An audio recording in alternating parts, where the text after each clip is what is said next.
والصلاة والسلام على سيد الأشرف الأنبياء والمرسلين وعلى آله وأصحابه أجمعين أما بعد وأعوذ بالله من الشيطان الرجيم بسم الله الرحمن الرحيم واذكر في الكتاب إبراهيم إنه كان صديقا نبيا آمنت بالله صدق الله العظيم.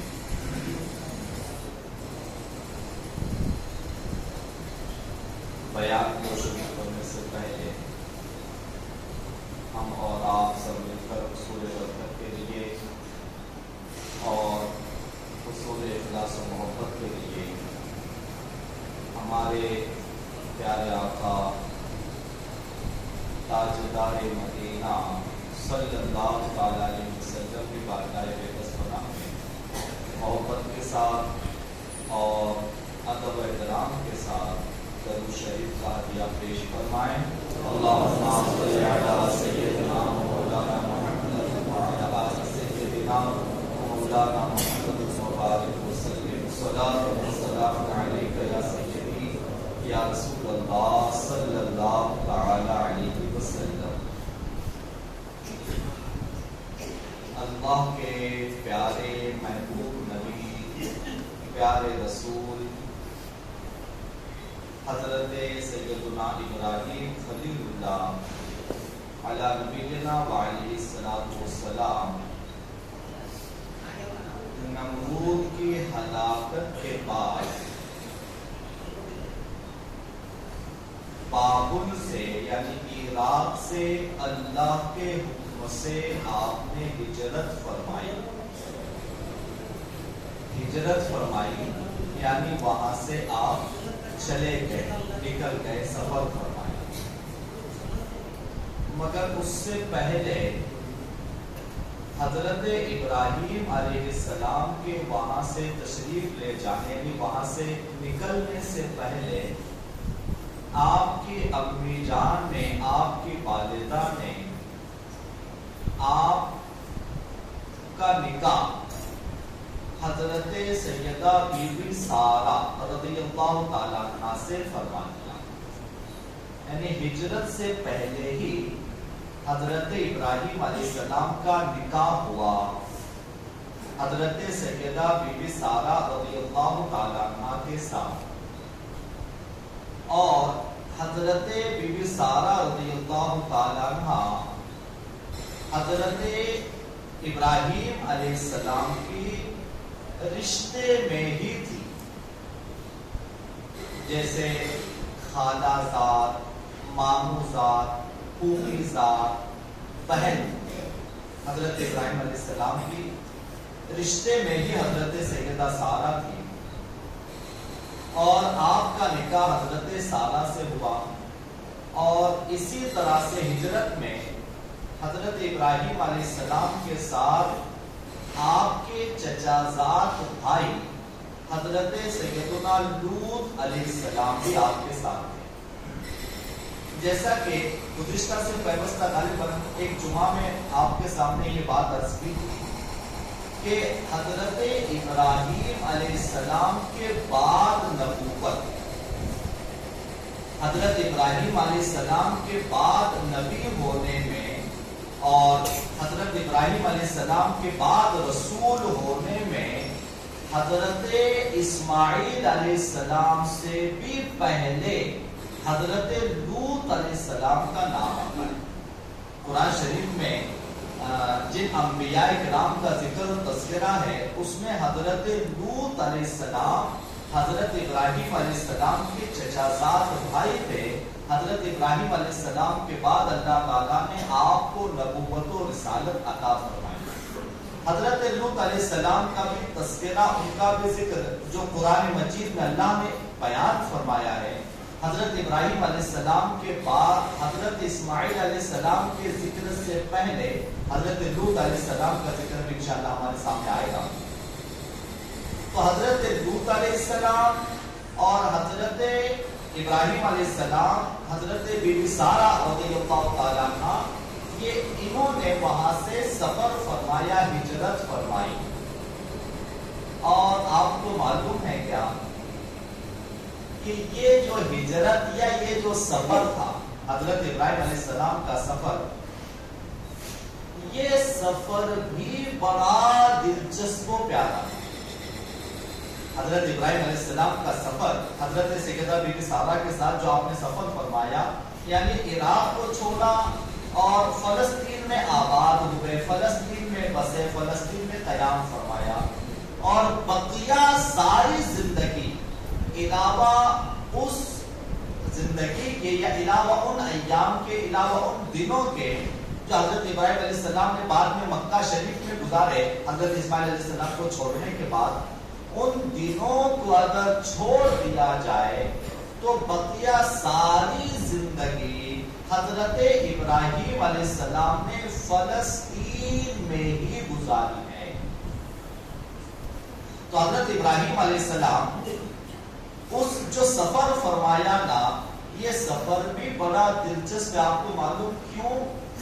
کیونکہ اس سفر کا ایک واقعہ اور ایک اس سفر میں جو ایک چیز پیش آئی، اس واقعے کا اور اس پیش آنے والے واقعے کا ذکر ہمارے پیارے نبی کریم صلی اللہ تعالی علیہ وسلم نے حدیث میں خود بیان فرمایا. جو ایک چیز پیش آئی حضرت ابراہیم علیہ السلام کے اس سفر میں، اس کا ذکر حدیث میں موجود ہے کہ اس میں ایک واقعہ پیش آیا تھا. اب آئیے ذرا چند باتیں آگے کی آپ کے سامنے بیان کرنے سے پہلے اللہ کی رحمتوں کا نزول ہو جائے، اس لیے جھوم کر ذرا درود پاک تو پڑھیے. اللہم صلی علی سیدنا و مولانا محمد وعلی آلہ سیدنا و مولانا محمد و بارک وسلم. صلاۃ و سلام علیک یا سیدی یا حبیبی یا رسول اللہ صلی اللہ تعالی علیہ وسلم. حضرت ابراہیم علیہ السلام، یہ حدیث میں ذکر ہے، یعنی ہمارے حضور نے بات ارشاد فرمائی ہے. جب حضرت ابراہیم علیہ السلام نے سفر شروع کیا اور حضرت ابراہیم علیہ السلام حضرت اپنی اہلیہ حضرت بی بی سارہ کو لے کر فلسطین کی جانب روانہ ہوئے، اس دوران میں آپ کا گزر مصر سے ہوا. اور اس وقت مصر میں ایک بادشاہ تھا جو بہت ہی ظالم قسم کا تھا، اور اس نے اپنی سلطنت کا ایک اصول بنایا تھا. حضرت ابراہیم علیہ السلام جب حضرت سارہ کو لے کے وہاں سے چلے، اس کا اصول یہ بنا ہوا تھا اس بادشاہ کا کہ جب بھی کوئی مسافر جوڑا، یعنی جوڑا، ایک عورت ہو ایک مرد ہو، جب بھی کوئی مسافر جوڑا اس کی سلطنت سے گزرتا یا اس کی سلطنت میں آتا، تو یہ بادشاہ اس کا ایک اصول تھا بنایا ہوا، اور وہ یہ کہ اگر وہ آنے والا جوڑا اگر میاں بیوی ہوتے تو وہ شوہر کو قتل کر دیتا اور بیوی کو، یعنی اس عورت کو اپنے پاس رکھ لیتا. اور آنے والا جوڑا اگر بھائی بہن ہوتے تو بھائی بہن کو جدا نہ کرتا، ان کو روانہ کر دیتا. یہ اس کا اصول بنا ہوا تھا. آنے والا جوڑا اگر میاں بیوی ہوتے تو میاں بیوی کا جوڑا اگر ہوتا تو میاں کو قتل کر دیتا شوہر کو، اور بیوی کو اپنے پاس رکھ لیتا. اور اگر آنے والا جوڑا اگر بھائی بہن ہوتے تو بھائی بہن کو جدا نہ کرتا بلکہ دونوں کو روانہ کر دیتا، کوئی تکلیف نہ دیتا اور ان کو رخصت کر دیتا. حضرت ابراہیم علیہ السلام اپنی اہلیہ حضرت سیدہ بی بی سارہ رضی اللہ تعالیٰ عنہ کو لے کر جب اس کی سلطنت میں داخل ہوئے، جب اس کی حکومت میں آ گئے، اس کی سلطنت میں جب داخل ہوئے، اس کی سلطنت میں داخل ہونے کے بعد حضرت ابراہیم علیہ السلام کے آنے کی خبر بادشاہ کو ہوئی. اور آنے والے اس کے خادموں نے، سپاہیوں نے، جاسوسوں نے بتایا کہ ایک جوڑا تمہاری حکومت میں، سلطنت میں آیا، لہذا اس نے فوراً حکم دیا کہ آیا ہے تو لاؤ میرے پاس پیش کرو، پکڑ کے لاؤ ہمارے پاس۔ لہذا جب سپاہی بلانے کے لیے آئے کہ بادشاہ نے تمہیں بلایا ہے چلیے، تو حضرت ابراہیم علیہ السلام حضرت بی بی سارہ کو اپنے ساتھ نہ لے گئے، حضرت سارہ کو اپنے ساتھ نہیں لے گئے، تنہا گئے، اکیلے گئے، بادشاہ سے ملنے کے لیے ملاقات ہوئی۔ کیا تم ہماری سلطنت میں آئے ہو؟ ہاں آئے۔ کیا تمہارے ساتھ ایک عورت بھی ہے، خاتون بھی ہے؟ حضرت ابراہیم علیہ السلام کہا میرے ساتھ ایک عورت ہے۔ بتاؤ وہ عورت تمہاری کون ہے؟ یہ حدیث میں ہمارے حضور نے ارشاد فرمایا، بتاؤ وہ عورت تمہاری کون ہے؟ تو حضرت ابراہیم علیہ السلام چونکہ اللہ کی عطا سے آپ کو یہ غیب کا علم اللہ نے عطا فرمایا تھا کہ بادشاہ کی نیت کیا ہے، بادشاہ کے معاملات کیا ہیں، تو آپ کو معلوم حضرت ابراہیم علیہ السلام نے اسی جملے پر تو جناب کتنے محدثین کی کتنی بحثیں اور کتنے اس کے لطائف موجود ہیں کہ جب بادشاہ نے کہا کیا تمہارے ساتھ ایک عورت بھی ہے؟ ہاں عورت ہے۔ بتاؤ وہ عورت تمہاری کون ہے؟ بادشاہ نے پوچھا بتاؤ وہ عورت تمہاری کون ہے؟ تو حضرت ابراہیم علیہ السلام نے جواب دیا وہ عورت میری بہن ہے۔ حضرت ابراہیم علیہ السلام نے کیا جواب دیا؟ وہ عورت میری بہن ہے۔ اب چونکہ بادشاہ حضرت ابراہیم علیہ السلام تنہا آئے تھے تو اس بادشاہ نے کہا اچھا ٹھیک ہے، ایک کام کرو، تم اسے اپنے ساتھ کیوں نہیں لائے؟ حضرت ابراہیم علیہ السلام نے ایک بہانہ بیان فرما دیا اپنی طبیعت کا، یہ جو کچھ۔ اب چونکہ بادشاہ اس نے کہا کہ نہیں مجھے اسے دیکھنا ہے، لہذا اب کی بار تم نہیں آئیں گے بلکہ اسے تنہا بھیجیں۔ حضرت ابراہیم علیہ السلام سے کہا اچھا ٹھیک ہے تم جاؤ، تم چلے جاؤ اور اب اسے بھیجنا، مگر شرط یہ کہ تم نہیں آنا۔ اب وہ اکیلے آئے تو حضرت ابراہیم علیہ السلام گھر تشریف لائے، جہاں آپ ٹھہرے تھے قیام، تشریف لائے اور آ کر حضرت سیدہ بی بی سارہ کو سارا ماجرا بیان فرما دیا۔ ماجرا بیان فرما دیا کہ معاملہ ایسا ایسا ہے، الہام الہی سے مجھے پتا چلا کہ بادشاہ کی نیت یہ ہے کہ اگر میاں بیوی ہو تو شوہر کو قتل کر کے بیوی کو اپنے پاس رکھ لیتا ہے، اور اگر بہن ہو تو بھائی بہن کو جدا نہیں کرتا بلکہ ان کو رخصت کر دیتا ہے۔ لہذا میں نے بادشاہ کے سامنے کہہ دیا کہ میری بہن ہے، لہذا جب اب تو جانا تو تو بھی یہی کہنا۔ آپ کو معلوم جناب یہ لفظ حضرت ابراہیم علیہ السلام کا حضرت بی بی سارہ کو اپنی بہن کہنا، محدثین نے اتنے پیارے مکالمے اس میں بیان فرمائے ہیں کہ حضرت سارہ حضرت ابراہیم علیہ السلام کی کون اہلیہ ہے نا، بیوی ہے نا، مگر حضرت ابراہیم علیہ السلام نے حضرت سارہ کو وہاں بہن کہا، یہ میری بہن ہے۔ تو حضرت ابراہیم علیہ السلام کا یہ بہن کہنا کیسے، یا آپ نے بہن کیسے کہہ دیا؟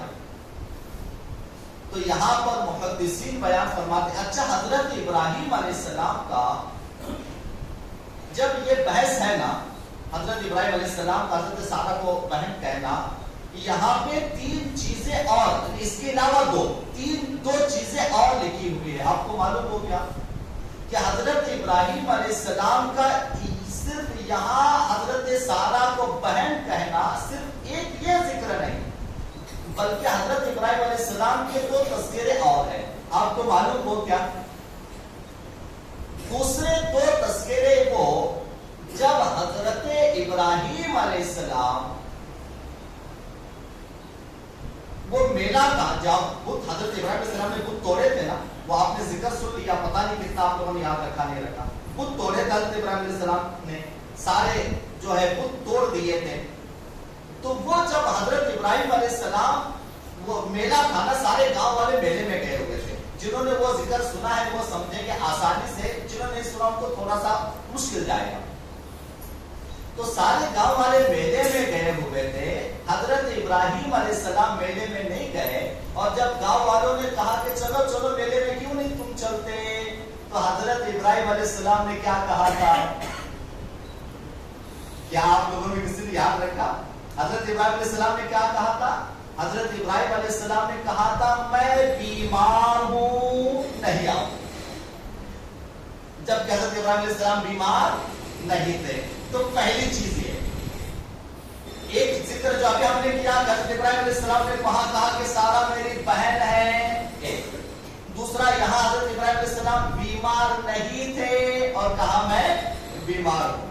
اور تیسرا چیز کا ذکر تو جناب قرآن میں ہے، اللہ اکبر، بلکہ اس کا بھی ذکر قرآن میں، بیمار ہونے کا ذکر بھی قرآن میں. اور تیسری جو چیز ہے اس کا ذکر بھی قرآن میں، جو ہم بیان کر چکے. جب سارے قوم اور سارے گاؤں والے لوٹ کے واپس آئے، دیکھا سارے بت ٹوٹے ہوئے ہیں.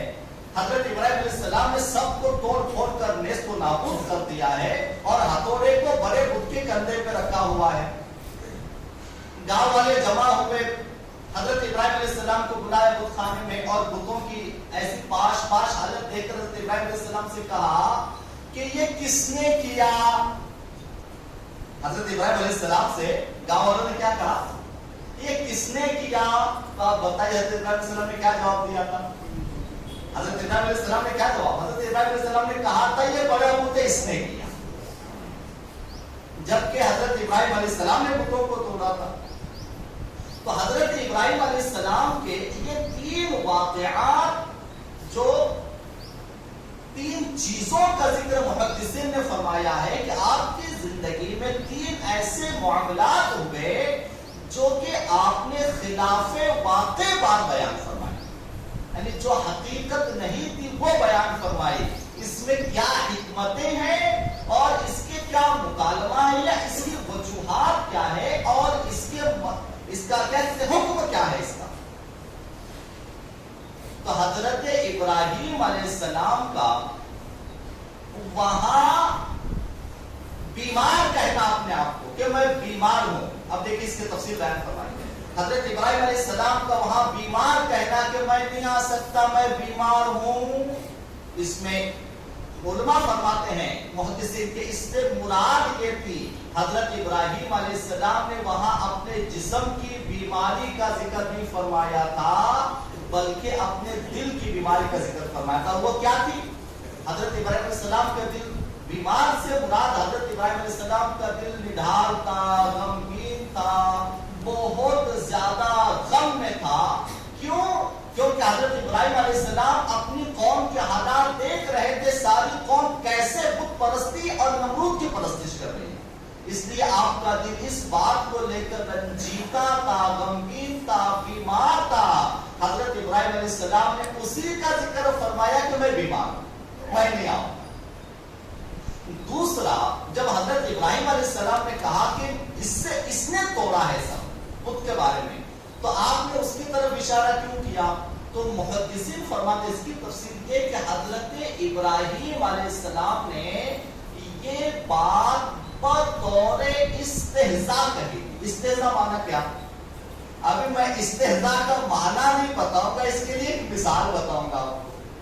اب جب مثال میں بیان کروں گا تو آپ سمجھیں کہ استہزاء معنی کیا ہوتا ہے.